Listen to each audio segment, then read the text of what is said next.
Good morning, you guys. Your boy Ben Mahari here, representing Mahari Nation Sports Podcast. Much love to the entire LDBC and the basketball community. If you want more basketball content, tune into Basketball Conversations every Friday night, 9 p.m. Central Time. It's where we discuss basketball related topics, news, debates, and everything else in the world of basketball. If you're new to the channel, make sure to hit the subscribe button, hit the bell icon to get all the latest notifications when I start dropping videos and live streams. If you want to donate to the channel, the PayPal link and the Cash App will be underneath the description box if you want to donate any money to the value of this channel. I want to personally thank the amazing Taco, one of my subscribers, for his donation to the channel there as well. Greatly appreciated, though, man. Much love, and all donations will be appreciated. So, back at it once again with another version of the morning historical perspective, where I basically break down great players, great moments, and even great teams there. So the last two of them, I've done about two college teams between the Illinois Fighting Alumni, between the Kansas Jayhawks at 87-88. And this morning, we're going to do one about the 1998-99 New York Knicks. And that team, as most of you guys know, was a team that was playing under the underdog role since the start of the season. Now, how we begin with this, okay? Well, that team and the rest of the NBA was going through a lengthy lockout because at that period of time, the NBA and the Players Association had basically ripped through their current CBA at the time and had to renegotiate a new one because the owners felt that the players were making too much money. And so the season was basically delayed until basically right up until February, and then the season began with only 50 games. Now, for the Knicks' perspective of things, the Knicks overhauled their entire roster. Guys like Charles Oakley and John Starks, who were basically Knick favorites and had been with the team throughout the majority of the decade in the 90s, went elsewhere. The Knicks traded Latrell Sprewell. I should say, I'm sorry, John Starks to the Golden State Warriors for Latrell Sprewell. And that time, Latrell Sprewell just came off of a lengthy suspension for basically choking out his own coach while he was in Golden State. They traded away their bruiser and rebounder Charles Oakley for Marcus Camby, who at that point was basically a young player that still hadn't found his niche in the NBA. So then basically those two guys were coming in basically with a group with Allen Houston, who was still their top scorer, and Patrick Ewing, who was basically entering the twilight years of his career and pretty much spent the entire time working as the president of the Players Association. You also had Larry Johnson, who injuries and all was no longer the same explosive power forward that he was when he was in UNLV and the earlier years when he was in Charlotte. So that team was pretty much a different type of team with new pieces that really much were unfamiliar with each other. And when the season began, it didn't look so promising. And in fact, they basically were losing ground in the Eastern Conference race, and they were basically battling for their lives. It was so bad that in one game against the Chicago Bulls, the post-Chicago Bulls of Michael Jordan and Scottie Pippen, when those guys basically left the team, they only scored 63 points in a game in March when they were at Chicago. And it was the lowest of the low. And so pretty much at that time, as they headed to midway through the season, the team was basically 16-13. Okay. And they were basically battling for their lives until late into the season when they were starting to pick up some momentum along the way. And it started back on April the 23rd when they picked up a big victory against the Charlotte Hornets at home. And then they went on to beat the Miami Heat in a big Sunday game on April 25th to basically hold them to their winning streak. They went on to win.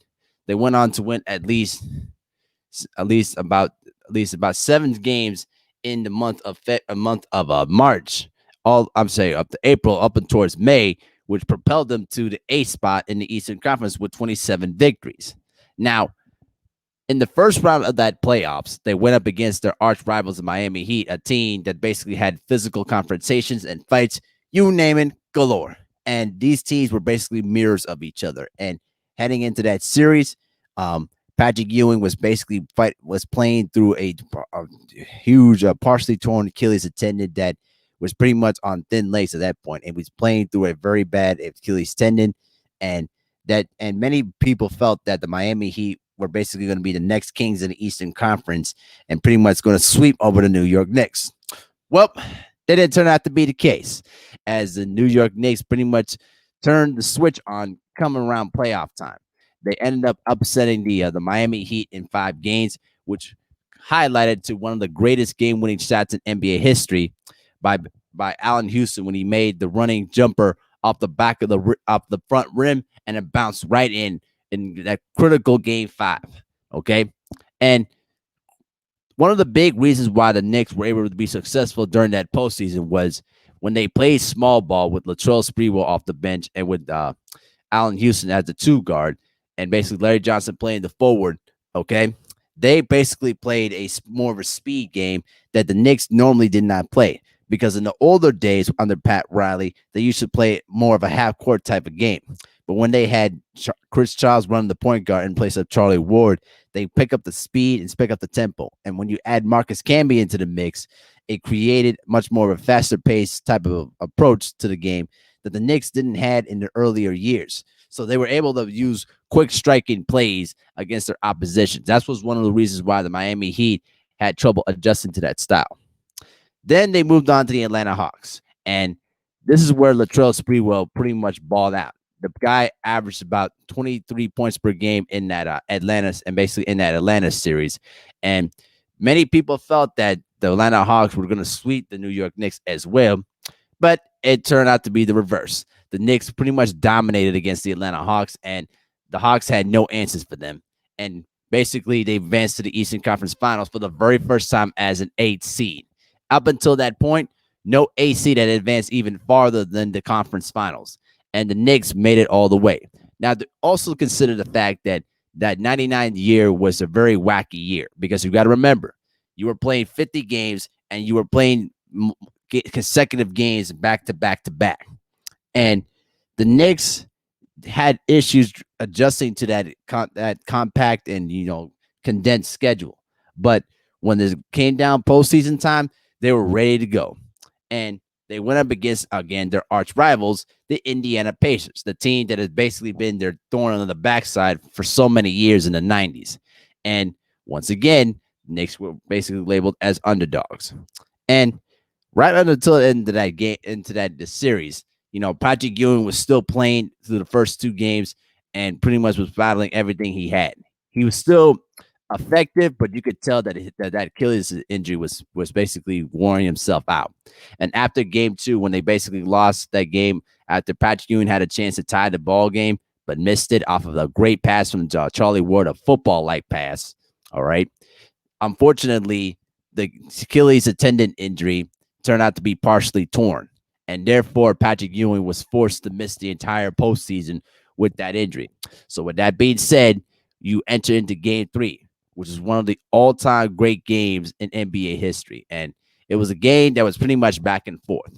And that game really solidified the Knicks' legacy big time, because there was no way the Knicks should have won that game.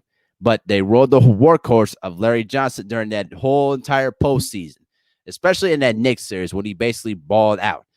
I remember that in that game 3, he was hitting threes from various spots on the floor, including the first 3 that he made, towards the end of the first quarter. And then he also made a banking 3 off the glass that really shocked the entire crowd. And the big key is that when Latrell Sprewell and Marcus Camby came into the game, the pace got quicker, and the Indiana Pacers had trouble adjusting to that.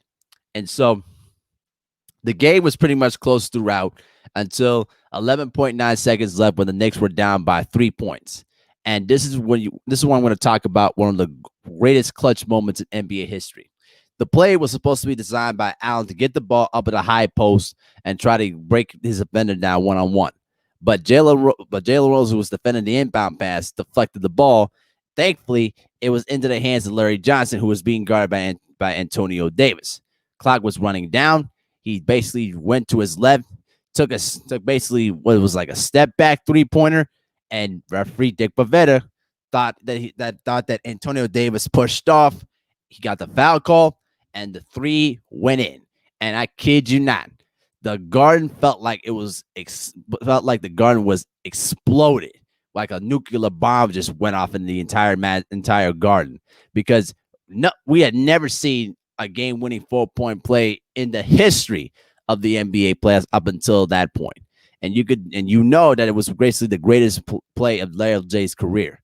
So then LJ converts to the 4-point play, and the Knicks went on to win the game and take a 2-1 lead into the series. Obviously, the Pacers came back to tie the series at 2 games apiece, and many people felt that the Knicks run was going to end because the Pacers had figured out the Knicks. Well, didn't turn out to be the case, because the big adjustment Van Gundy decided to do was put Latrell Sprewell in the starting lineup, something that Sprewell wanted to do since the start of the season.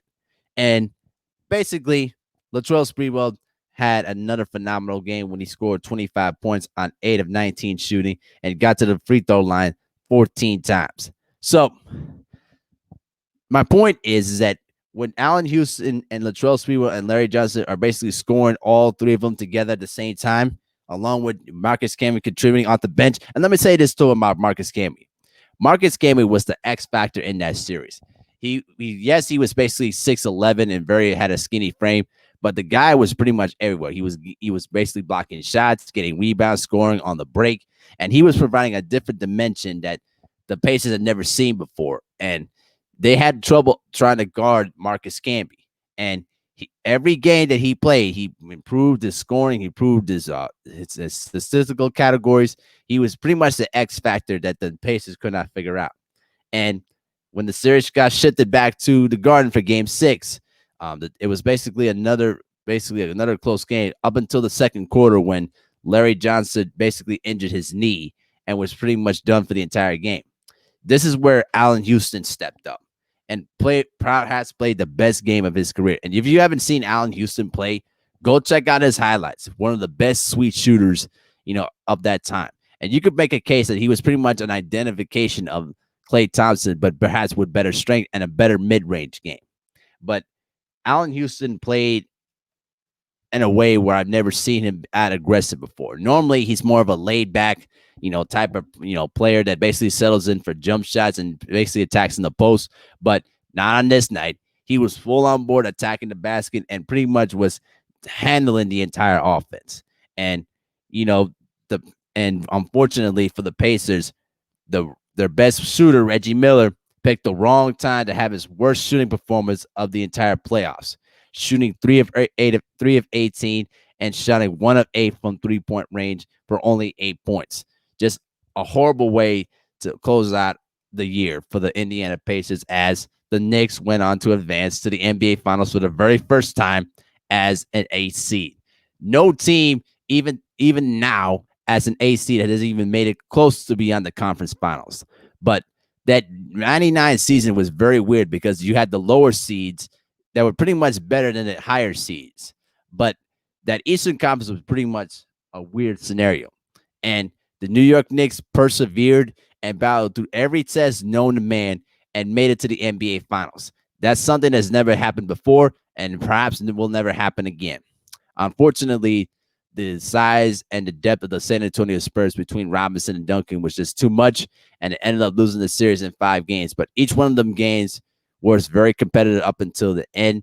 And even though those Knicks did not win the championship, the miraculous run that these guys had to get to that NBA Finals was just unbelievable. And to think, if Patrick Ewing didn't had his injury during the playoffs, who knows?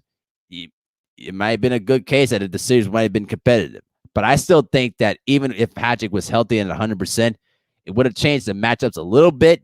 But I think at the end, the Spurs would have still figured out how to beat the New York Knicks, because they were just better defensively, and they just had more ways to score other than the Knicks did during that season.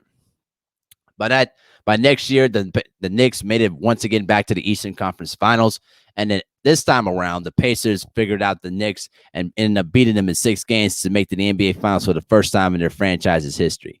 But that team is certainly a team that is one of the great stories in the history of the NBA, for a team that, was basically the underdog completely throughout the entire year, but to make it all the way to the NBA Finals is just a remarkable story. And not a lot of teams can say say that they made it to the finals as an 8 seed. And to this day, this New York Knicks team is the only 8 seeded team to even make it to the NBA finals. The Nuggets, unfortunately, didn't make it. The Golden State, I'd say the Golden State Warriors of 2007, did not make it. And the 2012 Philadelphia 76ers did not make it to the NBA finals too as well. So this is a unique 8 seeded team out of all the 8 seeded teams I had mentioned that made it all the way to the NBA finals, and something that's never been done before and perhaps may never happen again. But that team deserves a lot of recognition with what they were able to achieve. And even though they didn't win a championship, they are still remembered even to this day. So let me know what you guys think in the comment section. What's your memories about that team, and what did you like about that 99 New York Knicks team? And I'll put some more videos up on the day. All right, y'all. Peace.